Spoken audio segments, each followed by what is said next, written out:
Hi, my name is Vaishnavi Gundam, and today I'm going to be talking about the engineering design process and building the next generation iPhone. So, the first step to the engineering design process is to identify the need slash the problem statement. So, the two things that I was focusing on were the iPhone's overheating and also the fall damage. iPhones tend to overheat because of the extreme cold or hot temperatures, overriding of the apps, and also charging. And fall damage for phones are not that great either, and they tend to crack a lot, and iPhones in general are just not too durable.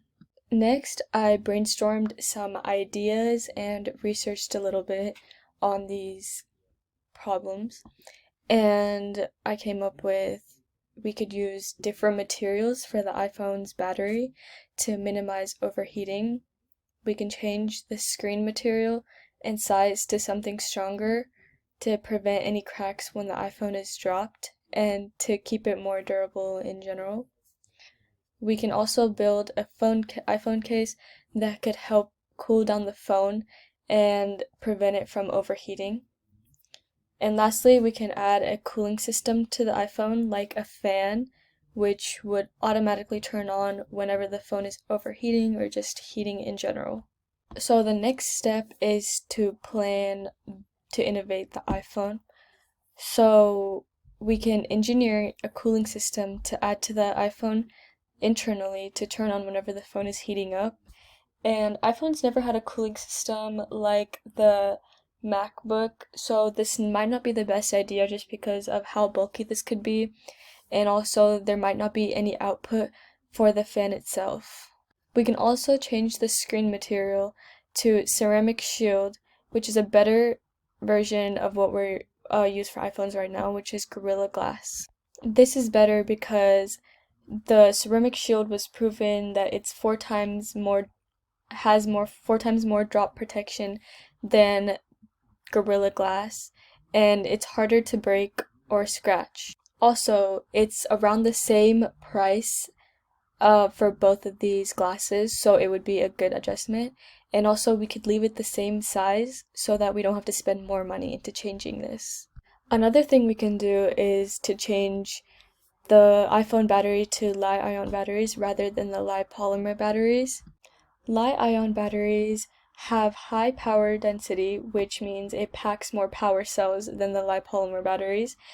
It charges faster, it also lasts longer, so this would be a great adjustment. We can leave the new batteries the same size as the previous one. So the next step is to create, test, and analyze.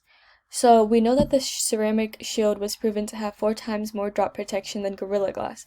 And to test this theory, we could do a drop test with both types of glass to see which one is more durable and which one has less cracks. So next we can analyze where a cooling system like a fan can be installed into the iPhone where it has a good output. And we can also create software to turn it on at a specific temperature. So like whenever the iPhone is overheating, the fan would automatically turn on and cool the iPhone down. So my last idea of making a cooling case isn't the best idea because not every case will be manufactured to have the cooling technology, and it would be hard to verify this. So we can say that this is not a good idea. So lastly, we have to improve and modify based on our tests and to see where we need to improve our model on. So during the tests, if something didn't work out expectedly, we can modify and fix as we're going. So the better materials can be identified and used. Sizing can also be changed based on the drop test.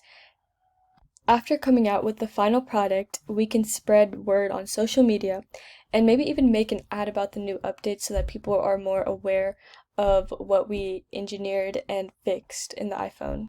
People can give feedback and tell us what we need to work on or if something is working out good. So with these people's feedback, we can possibly fix any minor problems and even any complaints in the future. So that was my engineering design for the next generation iPhone. Thank you for listening.